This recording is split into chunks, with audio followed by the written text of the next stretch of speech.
ओम श्री परमात्मने नमः।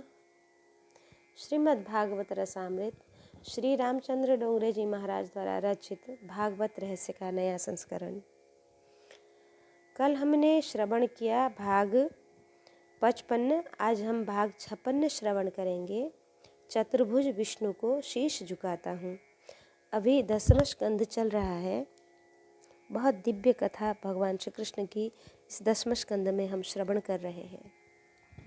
यशोदा जी ने हाथ जोड़े और गर्गाचार्य जी से कहा, महाराज यह सब तो ठीक है, पर अब आप भोजन कीजिए।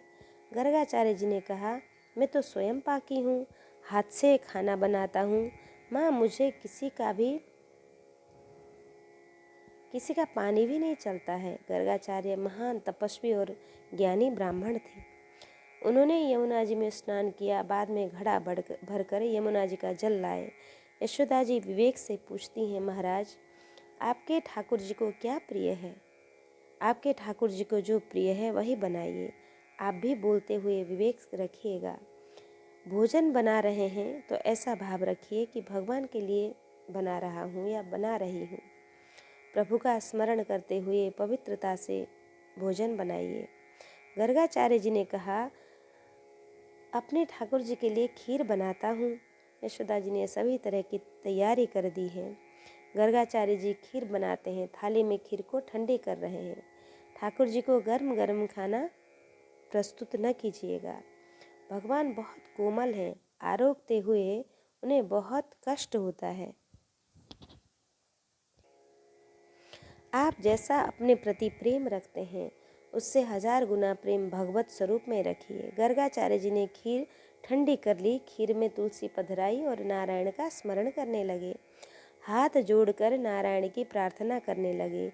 हे बैकुंठाधिपते, हे चराचराधिपते, हे लक्ष्मीपते। गर्गाचार्य जी ने बहुत प्रेम से पवित्रता से खीर बनाई है। यह खीर आरोग्य। गर्गाचार्य जी प्रेम से नारायण की प्रार्थना करते हैं। उनके शब्द लाला के कान में पड़े। लाला ने सोचा, यह तो मुझे ही बुलाते हैं। लक्ष्मी जी का पति और बैकुंठाधिपति तो मैं ही हूँ, अन्य कोई लक्ष्मी का पति तो नहीं है। हमें कोई प्रेम से बुलाता है और हम नहीं जाते हैं तो यह अच्छा नहीं है। बालकृष्ण लाल दौड़ते हुए आते हैं और धीरे धीरे प्रेम से खीर आरोगते हैं। गर्गाचार्य जी का ऐसा नियम था कि ठाकुर जी को भोग लगाकर आंखें बंद करके ओम नमो नारायण, ओम नमो नारायण इस मंत्र की 12 माला करते और तब तक ऐसी भावना करते कि ठाकुर जी आरोग रहे हैं। भावना से भगवान के आरोगने की कल्पना करते हैं। भक्ति मार्ग में भावना मुख्य है। भावना से भक्ति बढ़ती है। गर्गाचार्य जी आंखें बंद करके ओम नमो नारायण का जप कर रहे हैं। बालकृष्ण लाल धीरे धीरे खीर आरोग रहे हैं। 12 माला पूर्ण होने पर आंखें खोलते हैं तो गर्गाचार्य जी को दर्शन हुए हैं। बालकृष्ण लाल आरोगते हैं। अभी गर्गाचार्य जी ठीक नहीं जानते हैं कि यह कौन है। गर्गाचार्य जी ने विचार किया कि मैं ब्राह्मण हूँ, नंद बाबा वैश्य हैं, बनिया का पुत्र मेरी खीर को छू गया है। अब मुझसे यह खीर नहीं खाई जा सकती है।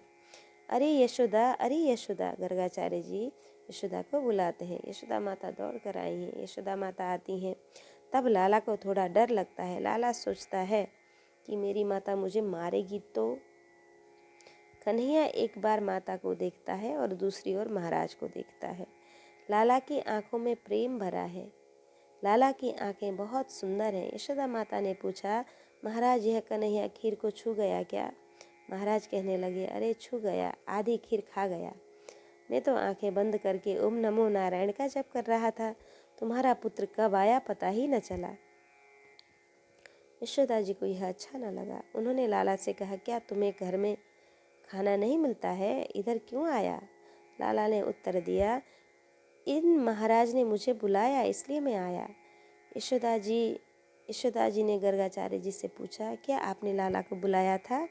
गर्गाचार्य जी ने कहा, नहीं, मैं तो अपने इष्ट देव नारायण को बुला रहा था और तुम्हारा पुत्र आ गया। मैंने इसे नहीं बुलाया। यशोदा माँ ने लाला को उलाहना दिया, तुम्हें कहाँ बुलाया था? वे तो अपने ठाकुर जी को बुला रहे थे। लाला ने कहा, मैं ही इनका ठाकुर हूँ। माँ, मैं नारायण हूँ। यशोदा जी ने अपने कानों पर हाथ रखते हुए कहा, एक लड़का कैसा कह रहा है, चाहे जैसा ही बोलता रहता है। अरे तुम कैसे हो नारायण? तुम तो मेरे पुत्र हो ना। तुम्हें मालूम है कि नारायण के 4 हाथ होते हैं, तुम्हारे 4 हाथ कहाँ हैं? लाला ने कहा, माँ तुम्हें 4 हाथ देखने हैं, बतलाऊं? यशोदा माता घबरा गई। यह लड़का तो बहुत चमत्कारी है। इसका जन्म हुआ तब से मालूम भी न हुआ, मुझे मालूम भी न हुआ। अभी ये 4 हाथों वाला हो जाएगा तो लोगों को ऐसा लगेगा कि यह यशोदा का लड़का नहीं है, लोग शंका करेंगे। माता ने कहा, तुम मेरे 2 हाथों वाले कृष्ण बने रहो, यही मुझे पसंद है। 4 हाथों वाला न होना, कभी भी इस माँ के देखते 4 हाथों वाला न होना। 4 हाथों वाले देव को मैं मानती हूँ, पर मुझे मेरा बाल कृष्ण अधिक प्रिय लगता है। कैसा सुंदर है। यशोदा माता ने बालक को अति ममता से उठा लिया। फिर और गर्गाचार्य जी से कहने गई, महाराज बालक है, भूल हो गई। गर्गाचार्य जी ने गर्गाचार्य जी कहने लगे, तुम्हारा पुत्र खीर को छू गया, अब इस खीर को मैं नहीं खा सकूंगा। यशोदा माता ने हाथ जोड़कर कहा, महाराज मैं यह नहीं कहती कि आप इस खीर को खाइए, पर मेरी ऐसी भावना है कि आप फिर से खीर बनाइए। आप भूखे रहेंगे तो मुझे बहुत दुख होगा। बोलते बोलते माता की आंखों में आंसू आ गए। लाला ने ब्राह्मण को बहुत परेशान किया। आज ब्राह्मण भूखे हैं। गर्गाचार्य जी ने पुनः घड़ा उठाया, नदी में स्नान करने गए। इधर यशोदा जी ने सब तैयारी कर दी। माँ ने निश्चय किया कि मैं लाला को छोड़ूंगी नहीं। महाराज शांति से तो भोजन करेंगे। यशोदा माता बालकृष्ण लाल को आंगन में ले गई। लाला को देखकर कोकिला कुहू कुहू करने लगी। लाला का शरीर मेघ सा सदृश श्याम है। मोर को भी मेघ का रंग बहुत प्रिय है। कन्हैया को देखकर मोर थे थे नाचते हैं। लाला के चरणों में 2-4 पंख गिर पड़ते हैं। लाला ने कहा, माँ यह मोर जैसा नाचता है वैसा नाचना मुझे आता है। माता ने पूछा, लाला तुम्हें नाचना आता है? बेटा मैंने तो नहीं देखा कि मेरा कन्हैया कैसा नाचता है। यशोदा माता तालियां बजाती हैं। बालकृष्ण छुम छुम करते हुए नाचते हैं। चरणों में सुवर्ण के नुपुर हैं। कन्हैया ऐसा सुंदर नृत्य करता है, देखकर यशोदा माँ को अति आनंद हुआ। बोली कि लाला तुम बहुत सुंदर नाच रहे हो। दौड़ते दौड़ते कन्हैया माँ के पास आता है और माता के गले में बाहें डाल देता है। माता लाला को हृदय से लगा लेती है। यशोदा माता कहती है कि बेटा तुम बहुत सुंदर नाचते हो, ऐसा सुंदर नाचना किसने सिखाया है? लाला ने कहा, माँ तुम्हारे पेट में था तब से सीख कर जन्म लिया है मैंने। लाला को सब कुछ आता है, वह किसी को गुरु नहीं मानता है, वह सबका गुरु है। मोर जब नाचता है तब उसके साथ साथ मोरनी भी नाचती है। लाला ने पूछा, माँ इस मोर के साथ साथ कौन नाचता है? यशोदा जी ने कहा, बेटा यह मोरनी है। माँ मोरनी अर्थात क्या? यशोदा जी समझाती हैं कि बेटा मोर की बहू को मोरनी कहते हैं। मोर नाचता है तो उसके साथ उसकी बहू भी नाचती है। कन्हैया पूछता है कि माँ मेरी बहू कहाँ है? मुझे बहू के साथ नाचना है, तुम मेरी बहू मुझे दिखलाओ ना। यशोदा माँ को आनंद हुआ। लाला माता से पूछता है कि माता मेरी बहू कहाँ है? माँ बहू के आने के बाद क्या होता है? माता कहती है कि अब क्या होता है, तुम जब बड़े हो जाओगे तब तुम्हें सब मालूम पड़ जाएगा। लाला तुम बहुत शरारत करते हो, चोरी करते हो, तो तुम्हें बहू कौन देगा? लाला कहता है, अच्छा माँ मैंने अब शरारत छोड़ दी है, अब तो तुम मेरी बहू मुझे दिखला दो, मुझे अपनी बहू देखनी है। माँ ने कहा, बेटा जब तुम बड़े हो जाओगे तो मैं तुम्हारे लिए सुंदर बहू लाऊंगी। यशोदा माता लाला को स्नेह से समझाती हैं। इस ओर गर्गाचार्य जी ने फिर से खीर बना ली है और वे खीर को ठंडा करते हैं। लाला ने सोचा कि खीर तो अच्छी बनाई है, मुझे अर्पण किए बिना ये पानी भी नहीं पीते हैं। ऐसी सरस खीर बनाई है, इससे मुझे तो बुलाएंगे ही, पर मेरी माँ मुझे जाने नहीं देगी। लाला का मजाक करने का मन हुआ।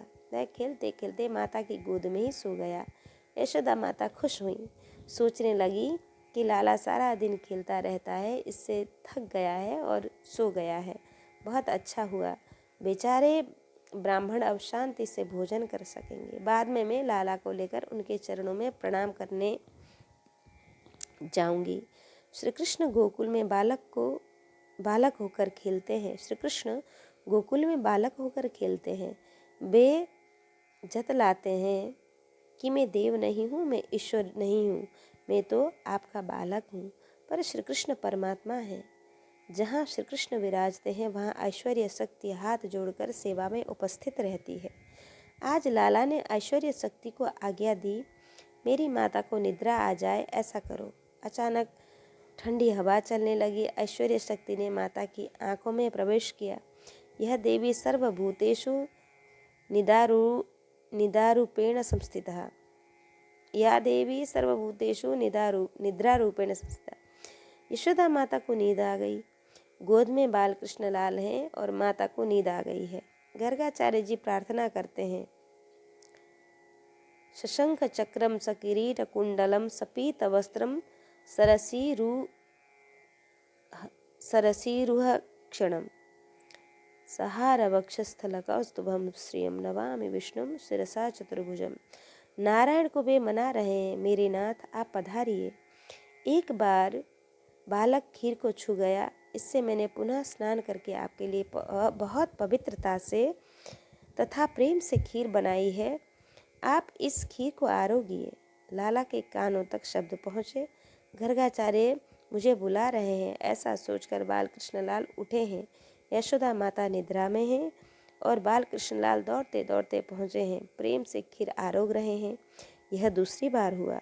गर्गाचार्य को बहुत भूख लगी है। गर्गाचार्य जी सोचते हैं कि 12 माला करते हुए समय लगेगा, तब तक मैं आंखें बंद रखूंगा, किंतु वह पुनः आकर छू जाए तो। बालक बहुत चपल है। 12 माला करते हुए आंखें बंद रखूं तो ठीक नहीं है। ओम नमो नारायण का मंत्र जप करते करते आंखें खोलकर देख लूं कि वह आ तो नहीं रहा है। जैसे ही गर्गाचार्य जी ने आंखें खोली तो समक्ष श्री कृष्ण दिखाई पड़ा, कन्हैया दिखाई पड़ा।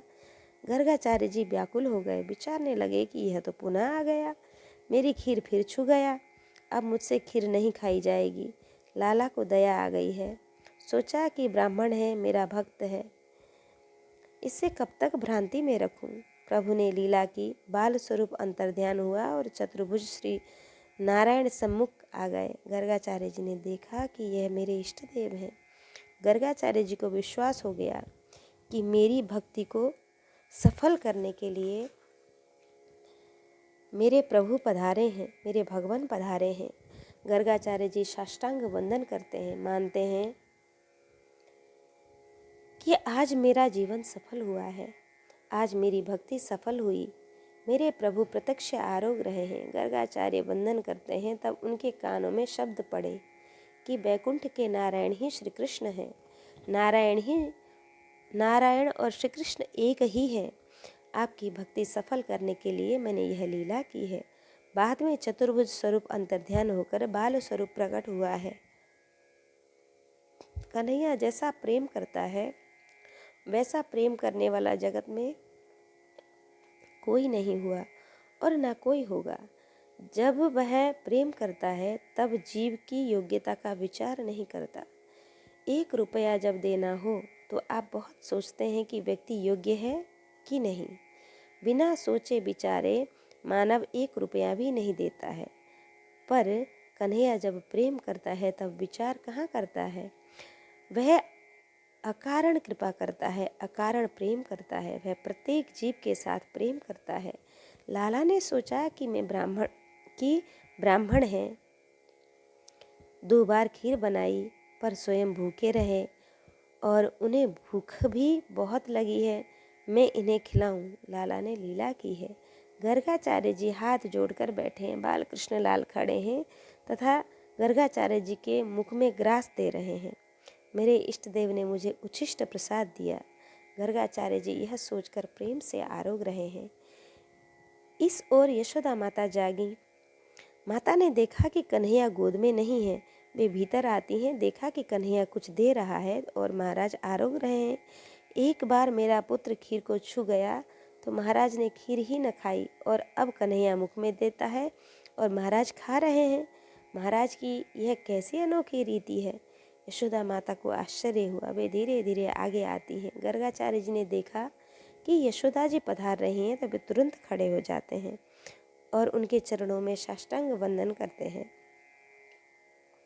यशोदा जी मना करने लगी, महाराज आप ब्राह्मण हैं, मैं ग्वालिन हूँ, मुझे पाप में न डालिए, मैं आपके चरणों में वंदन करती हूँ। गर्गाचार्य जी ने कहा, माँ तुमने बहुत पुण्य किया है, तुम्हारी गोद में परमात्मा खेल रहे हैं। लाला का जब जय जयकार हुआ है। यशोदा माँ को थोड़ी शंका हुई कि यह परमात्मा है कि मेरा पुत्र है। लाला ने सोचा कि महाराज ने घोटाला कर दिया। माँ अगर मुझे परमात्मा मानेगी तो प्यार नहीं कर सकेगी। ऐश्वर्य और वात्सल्य दोनों का विरोध है। जीव को ईश्वर से संकोच होता है। जहाँ ऐश्वर्य है वहाँ संकोच है। मैं परमात्मा का नहीं हूँ, मैं तो यशोदा माता का पुत्र हूँ। अगर यशोदा माता मुझे परमात्मा मानेगी तो लीला नहीं होगी। माता मुझे बालक मान ले तो ही अच्छा है। प्रेम रस लेने और देने के लिए ही मैं बालक हुआ हूँ। मैं ईश्वर हूँ ऐसा ज्ञान अगर मेरी माता को हो जाएगा तो वह मुझे धमकाएगी नहीं, प्यार भी नहीं कर सकेगी। जीव ईश्वर से दूर खड़ा रहता है। इससे प्रभु ने वैष्णवी माया का ऐसा आवरण डाल दिया कि यशोदा माता सब भूल गई। यशोदा माता ने सोचा कि बालक सुंदर है, इससे जो आता है वही प्रेम कर बैठता है। यह तो महाराज ने लाला को आशीर्वाद दिया है। माता ने लाला को गोद में उठा लिया। वह कन्हैया से प्रेम करने लगी। तो आज हमने श्रवण किया चतुर्भुज विष्णु को शीश झुकाता हूँ। यह गर्गाचार्य जी ने श्री नारायण भगवान को कहा, क्योंकि भगवान श्री कृष्ण ही नारायण है और नारायण ही भगवान श्री कृष्ण है। भगवान नारायण का रूप श्री कृष्ण का रूप है।